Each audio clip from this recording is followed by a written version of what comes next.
కొత్తగా నిలబడితే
మండల పరిధిలోని జగన్నాథ్పూర్ గ్రామంలో మల్లన్న స్వామి ఉత్సవాలు అంగరంగ వైభవంగా నిర్వహించుకోవడం జరిగింది. గత అనేక సంవత్సరాల నుంచి మా గ్రామంలో ప్రత్యేకత ఉంది. మల్లన్న స్వామి కోరిన భక్తులకు కొంగు బంగారం నిలుస్తూ వారి యొక్క కోరికలు తీరుస్తూ ఇక్కడ చాలామంది భక్తులు వస్తుంటారు. అదేవిధంగా ఆ వచ్చిన భక్తులు కోరికలు చెల్లించి మొక్కులు ఎంతోమంది చెల్లించుకుంటున్నారు.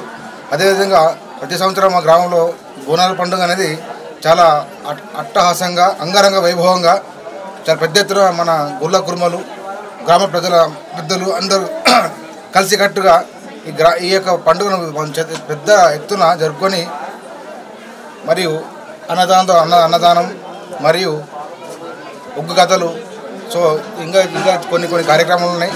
సో అవన్నీ కలిసికట్టుగా జరుపుకొని ఈ పండుగకు ఐకమత్యంగా భావించి ఈ పండుగను అందరం కలిసి విజయవంతం చేసుకుంటామని తెలియజేస్తున్నాం. పేరు రావండ ఊరు జగన్నాథ్పురం. మా అందరూ పెద్ద మనుషులు చిన్నలు అందరూ కూడా పండుగ మంచిగా జరిపించుకుంటున్నాము. ఈ సంవత్సరం జరుగుతున్నది ఎప్పటికిప్పుడు 5-6 ఏళ్ళు మంచిగా చేసుకుంటున్నాము.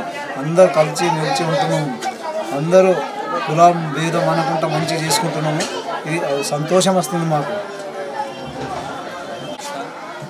నారాయణగఢ్ మండలం జగన్నాథ్పూర్ గ్రామంలో ప్రతి సంవత్సరం ఈ డోలు సప్పులతో చిన్న పెద్ద భేదాలు లేకుండా అందరు కుల మత భేదాలు లేకుండా కలిసి పండుగ చేసుకునేది ఒకటి ప్రతి సంవత్సరం ఈ సట్టి నెలల మేము చేసుకుంటున్నాం.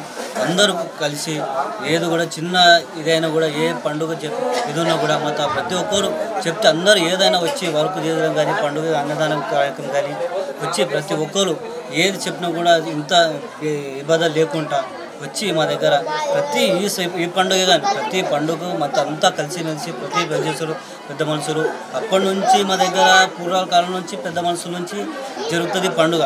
ఇప్పుడు కూడా మేము మా దగ్గరకు వచ్చినా కూడా మేము కూడా చేస్తున్నాం. మా ఊళ్ళో ప్రతి ఒక్కరు పెద్ద మనుషులు కానీ ఊళ్ళో గ్రామ ప్రజలు కానీ పెద్ద గ్రామంలో ఇది కానీ ప్రతి ఊరు చుట్టుపక్కల కూడా మా ఊళ్ళకి ఇప్పుడుగా ఇంతకుముందు కూడా ఎప్పటి నుంచి వస్తూనే ఉన్నారు. ప్రతి సంవత్సరం డోలుతోటి ఇది ప్రతి సంవత్సరం పొద్దున మధ్యాహ్నం నుంచి పొద్దున రాత్రి మళ్ళీ 12 గంటలు తెల్లని దాకా ఇది కథ చెప్పుకుంటా ఊళ్ళో ప్రతి ఒక్కరు అందరు పెద్దలు చిన్నలు అందరూ ఏనే గుడికాడ ఉండి కథ పండుగ చెప్పుకోవడం ఇది ఆట అది వీర ఒగ్గు కథ చెప్తారు తెల్లని దాకా ఏదో ఒకటి పండుగ చేసుకుంటూ ప్రతి ఒక్కరు అందరూ కలిసి చేసుకుంటూ పండుగ. Hi, this is Swati Dikshit. Please subscribe to